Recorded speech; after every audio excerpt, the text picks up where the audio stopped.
12연기 특강입니다. 지난주 우리가 무아 특강을 갑작스럽게 좀 하느라고 12연기 특강을 한 주 쉬었습니다. 그 전주에 오온 중에서 색수상, 그러니까 오온을 정의하는 방법이 두 가지가 있는 거죠. 하나는 어떤 것들이 쌓여 있는 것일까 하는 구성의 측면이 있는데 그 부분은 다 했고, 어떤 성질을 가진 것들이 오온일까라고 해서 성질의 측면에서 오온을 정의하는 공부를 진행 중인데, 지난번에 색수상 세 개의 성질에 대한 정의를 알아봤고요. 오늘은 행과 식 두 가지 온에 대한 성질의 측면의 정의를 보는 시간으로 진행하도록 하겠습니다. 자, 교재 76쪽을 보겠습니다. 지난 수업하고 연결 위해서 그 상부터 한번 읽어보고 가겠습니다. 3. 상, 산야. 함께 안다, 상한다고 해서 상이라고 불린다. 촉이라는 제2의 토대 위에서 전개되는 삶의 과정, 명에서 산자나띠는 함께 안다입니다. 뒤에 설명할 주제이지만 식, 윈야나는 인식하다, 위자나띠로 설명됩니다.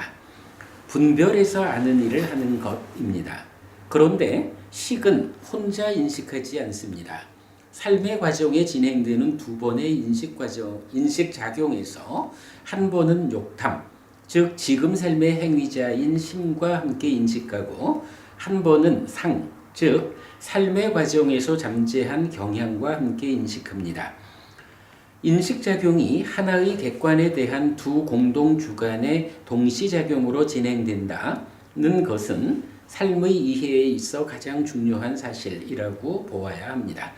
이 표현은 우리가 잊지 않아야 하지요. 인식작용이 두 번이 있는데 각각의 인식작용마다 대상, 즉 객관 하나를 인식하기 위한 인식의 주관은 둘이다. 그래서 각각 두 개씩으로 구성된 공동의 주관이 하나의 객관을 인식한다. 라는, 이거는 정말 삶을 이해하는 가장 본질이다. 이거 놓치고는 불교 공부가 안 된다라고 말해도 될 만큼 중요하죠. 이렇게 산자나띠는 위자나띠와 구분됩니다. 위자나띠가 분별해서 알다인데 비해 산자나띠는 함께 알다입니다.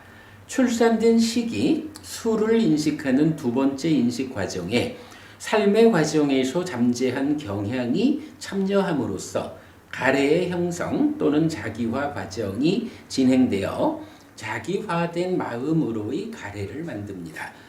어떤 경향이 삶의 과정에서 잠재하고 어떤 경향이 지금 삶에 식과 함께하는 공동주관으로 참여하는지에 따라 자기화의 강도와 가래의 질이 결정됩니다. 그래서 상은 삶의 질을 결정하는 요소입니다. 상이 무엇일까라고 하면 생겨나는 측면에서 보면 잠재하는 거죠. 행위가 오염되었다라는 것 때문에 행위의 결과로 식이 머무는 것과 함께 상이 잠재한다.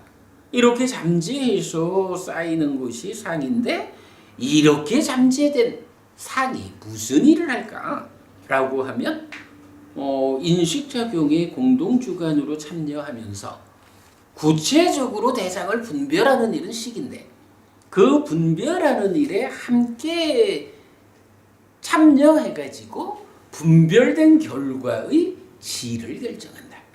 그래서 그게 곧 삶의 질이다. 삶의 질을 담당하는 것이 상이다 라고 하는, 이거는 아주 중요하죠. 근데 이 부분을 그간 불교계가 놓치고 있었어요. 그래서 상에 대한 오해가 오온 전체에 대한 오해로 가고, 오온을 오해한다라는 것은 뭔가요? 오온에 집착하면 집착된 상태가 나니까 나를 모르게 되는 거죠. 불교를 모르는 거죠. 네. 이 삶의 질을 결정하는 요소라는 부분. 특히 상은 번뇌 또는 잠재 성향과 같은 것인데 중생으로의 삶을 특징 짓는 근본 요소입니다. 그래서 깨달음은 번뇌의 부숨, 누진이나 잠재 성향의 뿌리 뽑음으로 정의되는데 중생의 속성을 가지고 잠재된 병든 상의 치유입니다.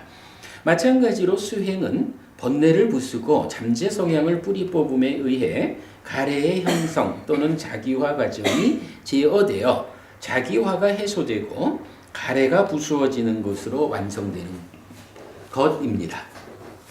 사마타와 미파사나의 영역이다 그랬고요.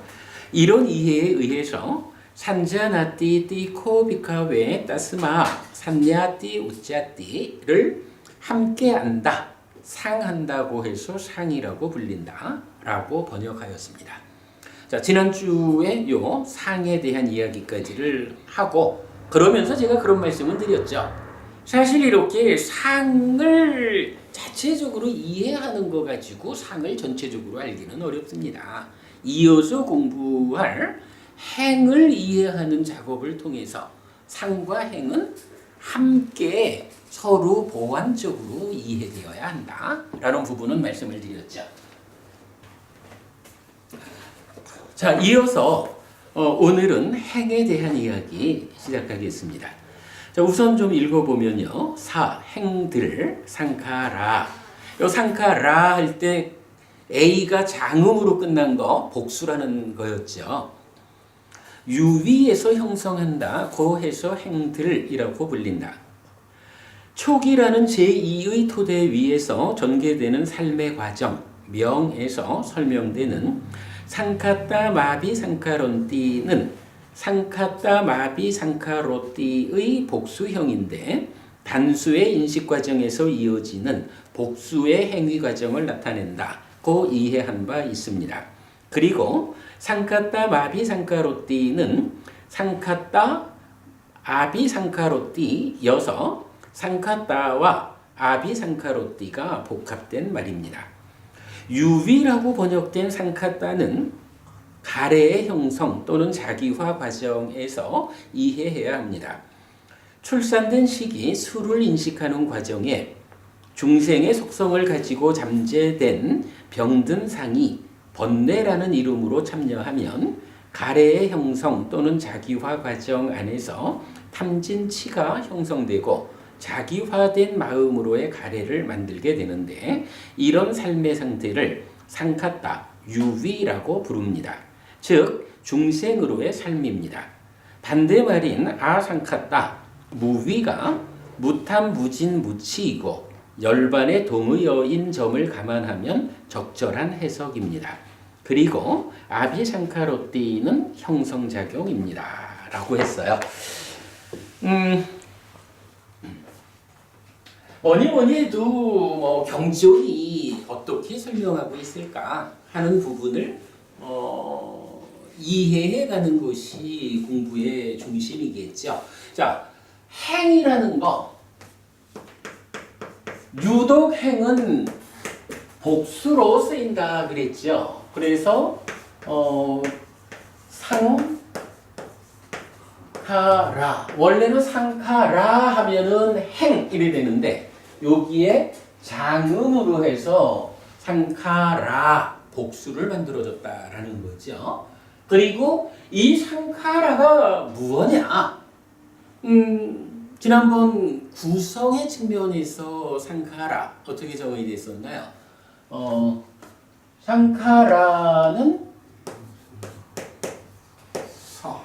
그렇죠. 6가지 사, 색사 내지 법사 였거든요. 이때 이 사라는 게 뭐였나요? 제따나라고 해서 뭐 우리말로는 뭐 의도 이렇게 부르죠. 그런가 하면 뭐 앞에 이제 교재에 있습니다만은 꿰뚫음경에서는 의도한 뒤에 업을 짓는다. 아니면 의도하면서 업을 짓는다. 그런 표현에다가 몸과 말과 만으로. 그래서 업이라는 게 뭐냐라고 하니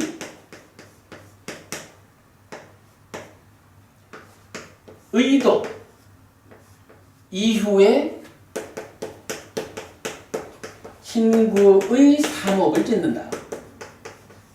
하거나 아니면 의도의 과정에 그러니까 의도하면서 신구의 상업을 짓는다. 라고 해서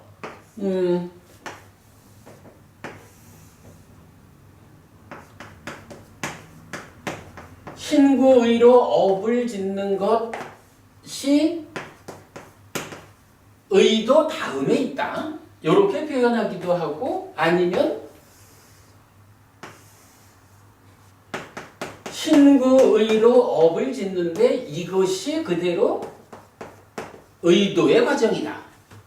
그러니까 의도한다라는 것이 그냥 어찌 해볼까? 이런 의도를 말하기도 하지만 크게 보면은 어찌 해야지? 라는 요 의도라는 과정 안에서 그게 어찌 하려는 그 부분을 그러니까 의업의 과정으로 진행하고 몸과 말의 과정으로 진행해 나가는 뭐 이런 두 가지 측면으로 볼 수 있다는 거예요. 그러니까 의도가 작은 의미로 보면 신구의로 구체적 업을 짓기 이전에 어찌 해볼까 하는 요것만을 말하기도 하고 좀 넓은 의미로 업을 보면 어찌 해볼까 해가지고 몸과 말과 만어로 구체적으로 행위하는 전체를 의도 이렇게 말할 수도 있다라는 거죠. 이제 그렇게 보았어요. 이렇게 놓고 보면 구성의 측면으로 상카라 행들을 보자면 그러니까 이게 뭐 별게 아니구나. 색성향 미적법이라는 대상을 인식해가지고 색성향 미적법한테 업짓는 거, 행위하는 거가 행위구나. 다만 그 부분이 사실 생각하면 쉬워요. 말이 그대로 그런 거예요. 그죠? 구성의 측면의 정의가 알려주는 거는 아주 단순해요. 안이비설신의로 색성향 미적법을 인식한다고요. 그러면 그 인식이 그러니까 식을 만들고 삼사합 촉해서 수하면 수를 조건으로 가래가 있고 가래 이후에 행위 과정이 진행되는데 그 행위 과정이라는 게 안으로 색을 보는 인식 과정이면 색에 대한 의도로 행위가 진행되고 뭐 이런 개념인 거죠. 그죠? 그러니까 안이비설신의 색성향 미적법이 색사 내지 법사라는 개념으로 이런 대응관계로 말을 해주고 있어요. 그러니까 행이라는 거를 제가 첫 번째 여러분 말씀드리고 싶은 건 이거예요. 오온에서 말하는 행을 어렵게 받아들이지 말자. 제가 자주 드리는 말씀이 있지만 그간 어떠한 그 과정에서 불교 형이상학 중에 가장 어려운 용어 중에 하나가 행이다. 이렇게 말하는 여기에는 사실은 두 가지 오류가 있어요. 불교에는 원래 형이상학이라는 개념이 없는 거예요. 그 심오함의 끝에까지 부처님이 직접 모아가지고 알려주기 때문에 구체적인 삶의 과정을 설명하는 게 불교지 형이상학이 없거든요. 그런데 이거를 무언가 경전을 잘못 해석하다 보니까 저 삶의 깊은 영역을 부처님 설명대로 따라가지 못하다 보니까 이해하지 못하는 만큼을 형이상학이라고 치부하게 된 거지요.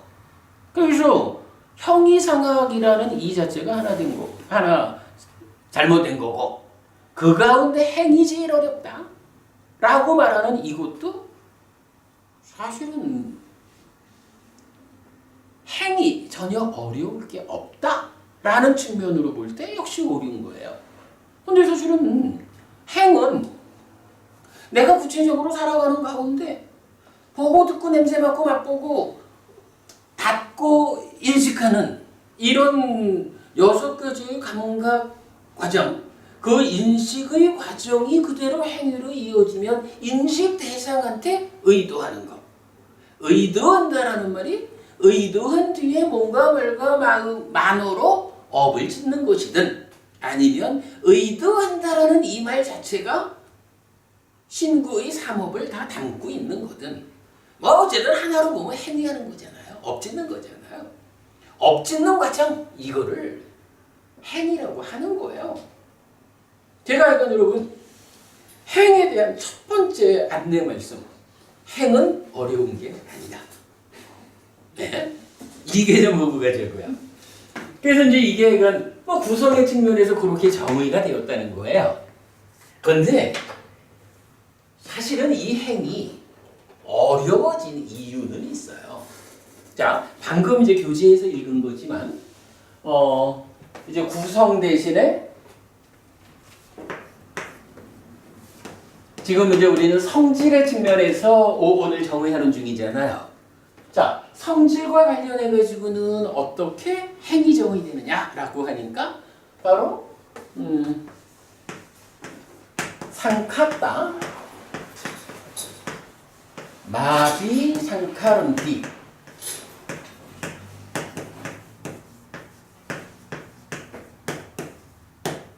띠 상카라라고 해서 요렇다고 해서 상카라라고 불린다. 이런 말이에요. 그러니까 요게 이제 의미를 설명하는 건데 요거는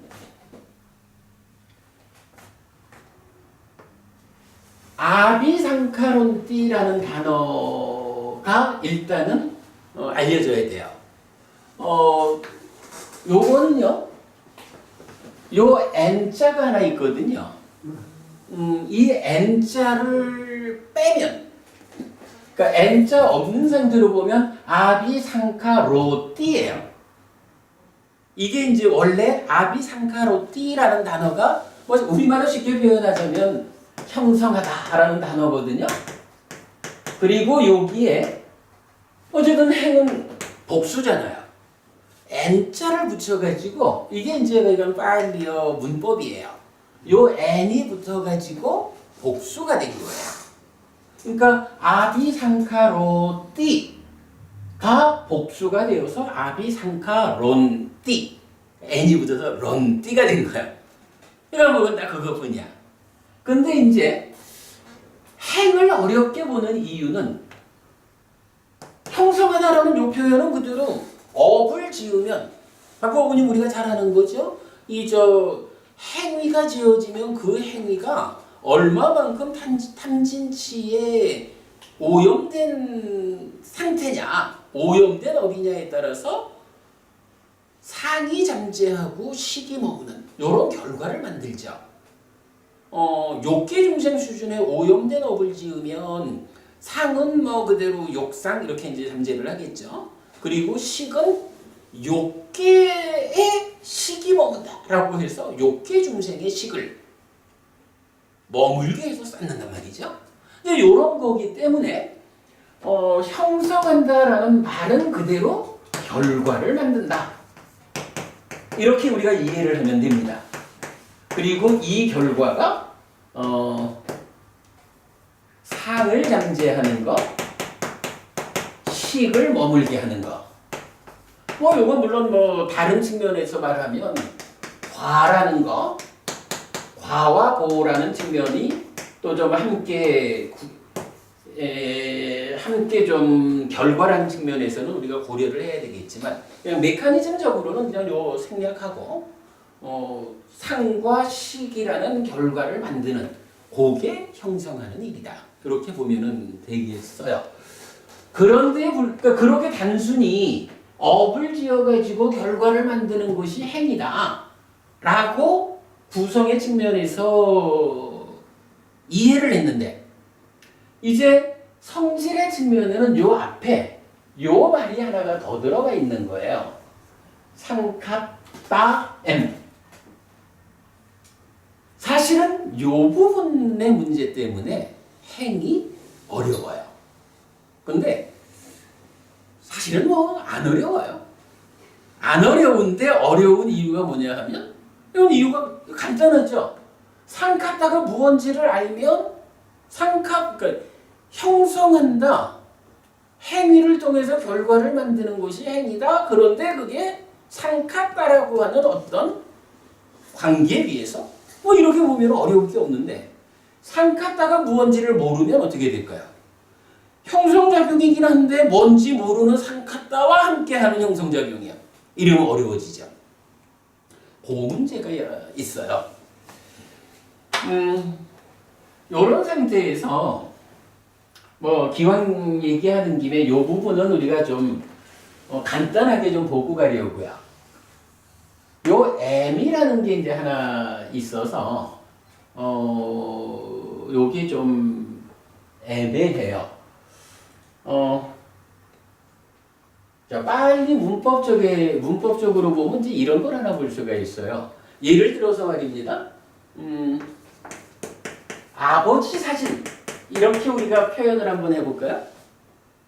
박보부님, 아버지 사진은 어떤 게 아버지 사진이죠? 아버지 사진. 노버부님, 어떤 게 아버지 사진이에요? 아버지 모습이 담긴 게 아, 그러니까 아버지를 찍은 사진이네.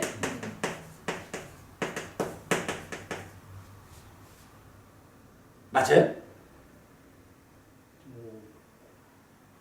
그런 뜻도 아니겠습니까? 뭐 이럴 수도 있겠지 뭐. 근데 다른 뜻은 없을까? 생각하기에 따라서는 아버지가 찍은 사진도 있지 않을까? 아버지가 찍은 사진도 뭐 예를 들어서 저기 사진이 하나 붙어 있는데 예를 들어서 이 옛날 우리 감비로 버부님 그린 그림이거든요. 이 그림 감비로 버부님 그림 이렇게 말할 수도 있잖아. 그러니까 아버지가 찍은 사진도 표현할 때는 이거 우리 아버지 사진이야 이렇게 말할 수도 있겠지 뭐. 근데 그뿐만이 아니에요. 아버지가 산 사진도 있어. 아버지가 돈 주고 멋진 사진 하나 사오면 저거 우리 아버지 거야. 아버지 사진이야. 이렇게 말할 수가 있거든. 아니 이제 그러니까 이거는요. 답은 사진이 하나 있는데 이 사진 속에 아버지가 찍혀 있으면 노버부님이 정답이고요. 아버지가 찍혀 있는 게 아니라 어떤 다른 사진을 찍었는데 아버지가 사진사 역할을 했으면 2번이 답인 거예요. 근데 그것도 아니고 제3자가 어떤 걸 사진으로 멋진 작품 사진을 찍은 거를 아버지가 사와도 이거 아버지 사진이거든. 아버지라는 단어하고 사진이라는 단어 두 개가 복합되어 있잖아요. 이게 그러니까 복합되어 있는 상태에서는 아버지 사진이라는 이 말이 어떤 사진을 설명하는 데에 쓰였느냐에 따라서 그죠? 다른 거야 이게. 예? 주격이냐 소유? 예, 그런 거죠. 예, 왜냐하면은 이거를 굳이 말하자면 목적격으로 아버지를 찍은 사진 이렇게 하면 정확하죠. 아버지가 찍은 사진 주격으로 말해도 정확하고 아버지가 산 사진 그래도 주격이네. 이건 정확한데 근데 우리가 실제로 생활하는 데 보면 그냥 저거 왜 아버지 사진이야? 이럴 수 있어요. 그럼 저게 경우에 따라서 우리 아버지 얼굴이 없는데 왜 아버지 사진일까? 이럴 수도 있는 거야. 상황에 따라. 그러니까 이런 복합된 말을 놓고 이게 무엇을 의미하는 것일까? 라는 것은 그 상황에 따라서 결정되는 거라고요. 빨리어도 마찬가지예요. 지금 요게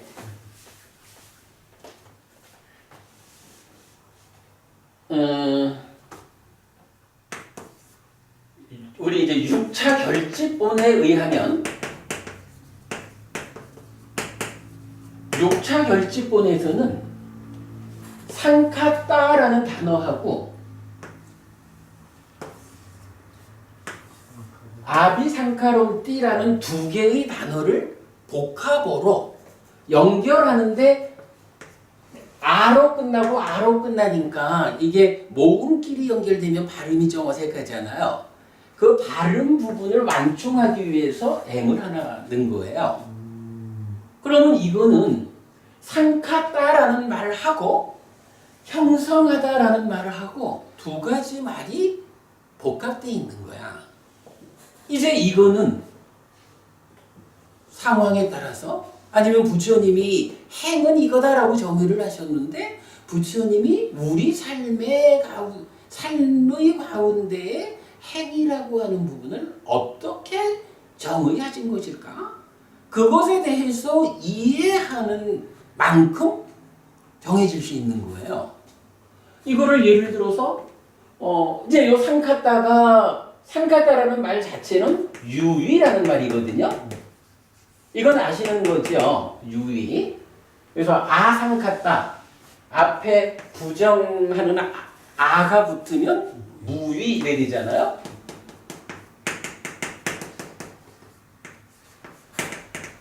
이러니까 이제 이 단어는 유위라는 말과 형성이라는 말 두 개를 놓고 유위를 형성하다 이렇게 쓸 수도 있고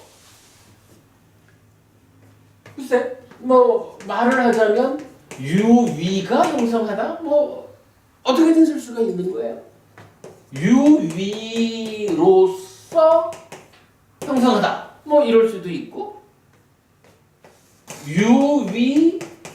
유위에서 형성하다 뭐 이런 식으로도 다 여러 가지로 아버지 사진이 어떤 거 뭐가 아버지 사진이지 상황 봐야 알듯이 이렇게 이제 유위라는 말하고 형성하다라는 말 두 가지를 복합시켜 가지고 어떤 한 가지를 설명하고 있는 거예요. 그거는 뭐냐 하면 우리 삶을 이해하는 삶을 설명하는 상황에서 쓰였기 때문에 삶을 보는 시각을 가지고 이 말이 어떻게 복합된 걸까를 선택해야 하는 거예요. 자, 그럼 이제 그렇게 놓고 보면 우리가 이제 업을 짓죠. 행위를 하죠. 행위를 한다라는 데는 두 가지 행위가 있다라는 부분으로 우리가 한번 접근을 해보자고요. 김보부님, 뭐 이렇게 이제 그 유위거나 무위, 뭐 어째 하면서 이제 형성하다 이래 했거든요. 형성한다 행위를 할 때 어떤 두 가지로 행위를 구분할 수 있을까요? 오온의 행을 말할 때는 이 행위를 구분하는 방법이 단만한도 부분인지 아시겠어요? 여기에서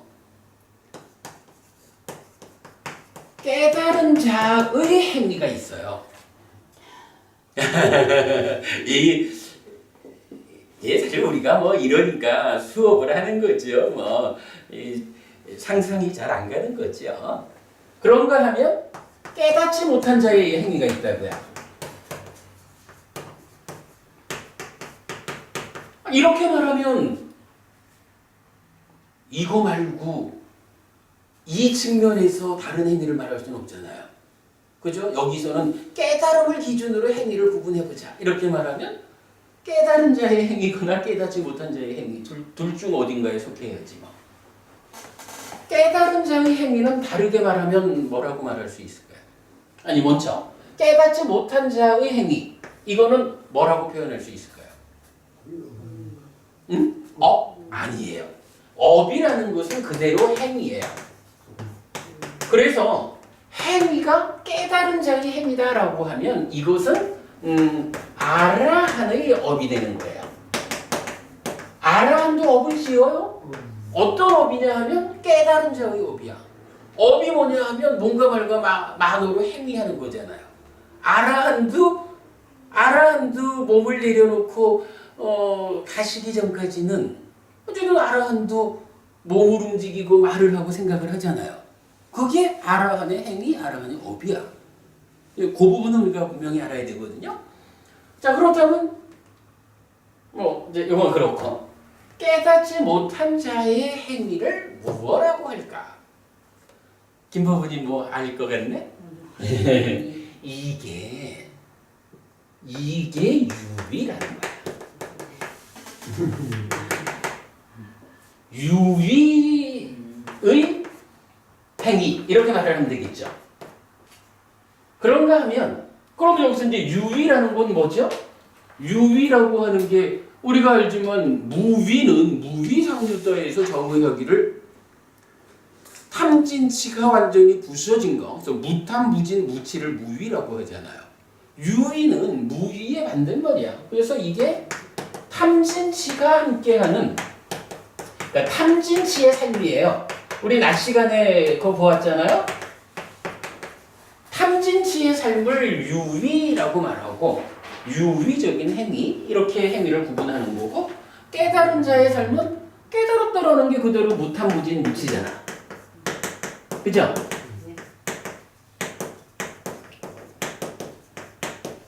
이거를 무위라고 부른다고요. 그러면 이제 이걸 놓고 그러니까 행위라는 것이 이렇게 유위적인 행위, 무위적인 행위가 있다. 이런 개념에서 이제 이 부분을 우리가 한번 찾아보자. 지금 오온에서 말하는 행위라는 것은 박부부님, 오온에서 말하는 행위 이쪽에 속할까요? 이쪽에 속할까요? 당연히 이거겠죠. 우리가 계속 공부하는 거지만 오온 자체가 누구의 얘기예요? 중생들의 이야기잖아, 그죠? 그리고 그러니까 특히 행위 병들었다라는 거, 그러니까 오염된 행위의 결과로 머물러서 쌓이는 게 온이니까 오온이라는 건 당연히 중생들의 것이라고요. 그래서 오온은 누구 것이냐? 깨닫지 못한 자의 것이다. 그러므로 이제 행위라고 하는 오온에 속한 한 가지를 말할 때 행위니까 행위라고, 행위는 행위인데 오온을 정의하면서 부처님은 이 부분을 명확히 해주는 거예요. 누구의 행위냐? 그러니까 아라한의 업, 깨달은 자가 무탐무진 무치여서 무위적인 삶의 과정에서 오염없이 뭔가 말과 만으로 행위하는 이거는 오온이 말하는 상카라, 행에 들어가지 않는다. 단지 중생들의 삶, 깨닫지 못한 자의 삶이 뭔가 말과 만으로 행위를 할 때, 이쪽 구성의 측면, 행위를 해서 결과를 만드는 그거를 행위라고 한다. 요 얘기를 해주는 게 바로 이 행들을 정의하는 상카타 마비 상카론띠예요. 그러면 이제 요거 상카타라는 것과 아비 상카론띠라는 것을 그러니까 결합을 시켜야 되잖아요. 이걸 유위의 이렇게 써도 되겠네. 유위의 형상하다. 이걸 놓고 이 중에 어떤 거를 선택할까요? 그지? 아버지 사진 이럴 때 어떤 상황을 놓고 아버지를 찍은 거, 아버지가 찍은 거, 이렇게 이제 우리가 선택해야 되듯이 이제 이런 상카타라는 말과 아비상카로테이라는 말 두 개를 결합하는데 이 결합된 두 단어, 그러니까 두 개가 결합한 단어, 이 용어가 무엇을 나타내는 것이냐라고 하니 바로 이걸 말하는 거란 말이죠. 그럼 이제 이것을 설명하기 위해서 유위를 형성한다라고 말하는 게 옳을까? 유위가 형성한다, 유위로서 형성한다, 유위에서 형성한다, 유위의 형성한다? 이거에서 이게 형성되겠네. 요거. 위에서, 예. 제 생각과 같습니다. 제 생각과 같습니다. 국어 선생님. 그러시구나. 국어를 잘해야지요. 제가 해석하는 게 요겁니다. 유위에서 해석하는, 유위에서 형성한다. 지금 우리 교재에 보면 그렇게 또 제가 번역을 하고 있어요. 유위에서 형성한다. 그러면 사실은 뭐 말이 어려울 게 없는 거죠. 행위라는 게 이렇게 깨달은 자가 행위하는 것도 있고 깨닫지 못한 자가 행위하는 것도 있는데 오온의 행위라는 것은 깨닫지 못한 자의 행위인 건 뭐 당연한 얘기고 깨닫지 못한 자의 행위를 담진치가 함께하는 삶의 영역 이런 중생의 영역에서 행위하는 거 그런 상황을 한마디로 나타나는 게 유위이니까 이거를 그냥 행위 이럴 때는 유위의 행위 뭐 이렇게 해도 별로 문제가 없겠지만 동사를 써서 형성하다 이러니 이거는 곤란하잖아요. 그죠? 그럼 이런 거는 무위라는 삶의 상황에서 행위하는 것이냐 무위라는 삶의 상황에서 행위하는 것이냐 이렇게 결정을 해야 되겠죠. 그러니까 유위에서 형성하다. 요렇게 결정을 할 수가 있죠. 사실은 이 부분을 대개가 유위를 요쪽으로 그간 해석이 되어 있는 것 같아요. 뭐 우리가 이제 조금 있다가 좀 보겠지만, 근데 유위를 형성한다라고 하면 조금 이건 개념이 다르죠. 무언가 물론 이제 그걸 설명을 하자면 유위적인 삶의 과정에서 무언가 대상을 생내지 법에 대상을 형성하는 거 뭐 이래하면 말은 어떻게 연결을 시킬 수 있을지 몰라도 이건 조금 애매하죠. 이거는 중생이라는 어떤 상태 위에서 행위를 하는 것이다. 이 표현하고 중생이라는 어떤 상황을 형성하는 것이다는 좀 다르죠. 그래서 유위에서 형성하다라는 것이 일단 타당하다고 보여요. 그런데 이제 문제는 이게 우리가 빨리 원전이 몇 가지로 이래 나오지만 우리가 그러니까 테라와다 교단이 결집이라는 형식으로 공인된 빨리 원전이 6차 결집본이죠. 그런데 사실 세상에는 6차 결집본보다 더 많은 사람들이 교재로 사용하는 게 있다고요. 이게 역사지요. 인도를 영국이 점령했을 때 영국 사람들이 중심이 돼가지고 인도 안에서 고고학적 발굴을 하다가 니까야를 찾아가지고 그 고고학적인 성과물로 시작했지만 나중에 이게 고고학 정도가 아니구나 이래가지고 이제 그분들에 의해서 연구되고 그분들이 사실은 커다란 업적을 지은 게 이상한 글씨를 알파벳으로 표기를 바꿨잖아요. 로마나이즈 한 거죠. 그래서 사실은 이 니까야 공부에 아주 획기적인 역할을 했죠. 그런데 어쨌든 이제 그분들이 빨리 텍스트 소사이어티라고 하는 PTS 협회가 있다고요. 그래서 니까야는 6차 결집본보다 더 일반적인 많은 사람들이 보는 것은 PTS본이에요. 그러나 이제 제가 PTS본을 기준 안 하고 6차 결집본을 기준하는 것은 일반적으로 본다라는 것보다는 이거는 테라와다 교단이 공인하는 테라와다 교단에서 결집한 결집한 거니까. 그래서 이제 우리는 6차 결집본을 기준하는데, 그러니까 6차 결집본은 이렇게 나와 있는 거예요. 그런데 지금 이 얘기를 하는 이유가 뭐냐 하면, PTS본은 요게 여러분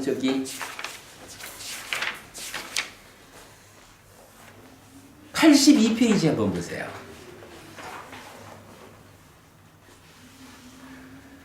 82페이지 오온의 정의 쭉 내려오면 행이 있고 행 상카라 한 다음에 밑에 쪽에 상카타 마비 상카론띠가 있죠. 요게 6차 결집 본이에요. 그리고 밑에 괄호 쳐가지고 상카땅 마비 상카론띠 이래 돼 있죠. 요게 PTS 본이거든요. 요 지금 보면 표 맨 위에 그 괄호 쳐서 PTS 표시를 해놨어요. 이 이야기입니다. PTS에서는 행을 어떻게 정의하고 있냐 하면 상카땅 아비 상카론띠 이래 한 거예요.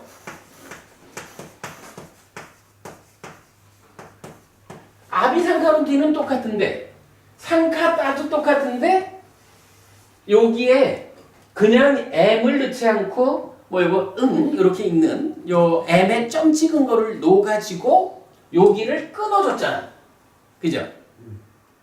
연결되지 않고 끊어졌거든요. 이제 요런 차이를 보여주는데 이때는 요게 뭐냐 하면 상카 땅 하면 이거는 격을 갖는 거예요. 이쪽 상카따 마비 상카론띠에는 격이라는 게 없이 이 두 가지 단어를 상황에서 선택하는 거잖아요. 근데 이게 상카 땅 이래 되면 뭐 영어로 말하면 목적격이라고 하는 격을 가져버려요. 그러면 이거는 말 그대로 어떻게 해석해야 되냐 하면 유위를 형성하다. 이렇게 번역을 해야 되는 거예요. 이거는 해석이. 이게 보면 요 띄어쓰기 안 하고 그러니까 M을 발음 때문에 끼워준 거. 요거를 띄어쓰기를 하면서 이렇게 바꿔줘. 아주 간단한 차이지만 사실은 이게 이렇게 읽어버리는 순간 어떤 것이 행을 정의하는 적당한 해석일까? 이런 선택을 없애버리는 거예요. 이건 무조건 유위를 형성하다고 결정해 준 거잖아요. 요런 차이가 요 두 가지 사이에서 발생하고 있어요. 그런데 PTS를 기준하자라면 뭐 이거는 생각할 것도 없어요. 그냥 해석이 쉬워. 유위를 해석한다.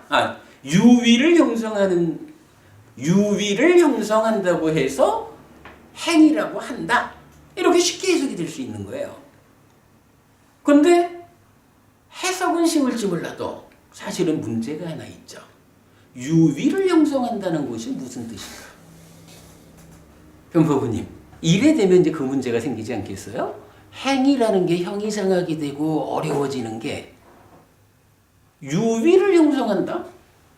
말은 쉽게 번역을 할 수가 있는데 유위를 형성한다는 게 도무지 무슨 말일까?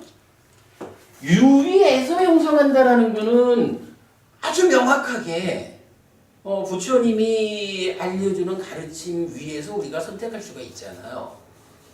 그런데 유위를 형성한다라고 번역이 돼버리는 순간 이거는 조금 곤란해진다고요. 요런 차이를 볼 수가 있어요.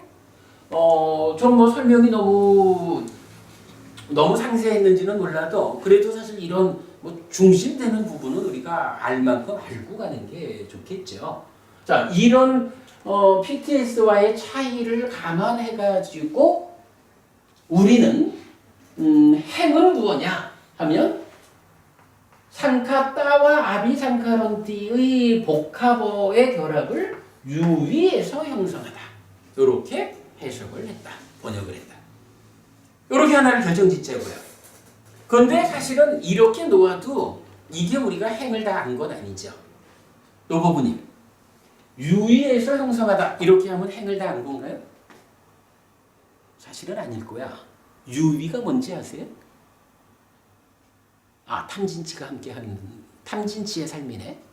그러면 탐진치의 삶 이렇게 말하면 마치 오온이 뭔지 아세요? 색수상 인식이요. 이렇게 끝나는 거 같잖아. 그죠? 사실은 유위에서 형성한다라고 행을 정의하는 것도 중요하고 이렇게 정의되지 않으면 그 다음에 접근이 안 되는 거죠. 그 다음에 우리가 알아야 되는 것이 그렇다면 유위가 무엇이길래 부처님은 유위라고 하는 어떤 존재 상태, 유위라고 하는 중생의 삶의 과정에서 형성작용이 있는 것을 행위라고 했을까? 탐진치의 삶이요. 탐진치는 무엇일까? 이런 부분에 대해서 우리가 알 수 있어야 행은 이런 것이다 라고 이해할 수 있는 거겠죠. 예, 요렇게 하면 일단 행이 무엇냐 하는 것에 절반은 한 것 같아요. 당나라도 부모님 요거 아주 단순한 한 구절이지만 요 안에 들어있는 의미를 정확히 해석하는 거는 참 중요하죠. 일단 요만큼 우리가 보았습니다. 하다 보니까 시간이 제법 됐네. 요 상태에서 우리가 이제 유위가 무언지를 공부하러 갈 거니까 딱 좀 쉬었다 할 시간이 되었네요. 한 5분만 쉬었다 할까요? 네, 조금 쉬었다 하겠습니다. 제가 요새 열심히 빨리어 공부를 하러 다니는데 제가 가가지고 그 얘기를 많이 해요. 제가 이렇게 빨리 공부하러 다니는 거를 우리 법부님들이 되게 고마워해요. 하면서 그쪽 선생님들한테 참 고맙다라는 얘기를 제가 많이 하는데 공부를 하면 확실히 그래요. 제가 잘 못하는 가운데에도 그래도 빨리 공부를 하겠다고 쫓아다니는 이런 노력이 확실히 그 이상의 성과를 공부해 주는 것 같아요.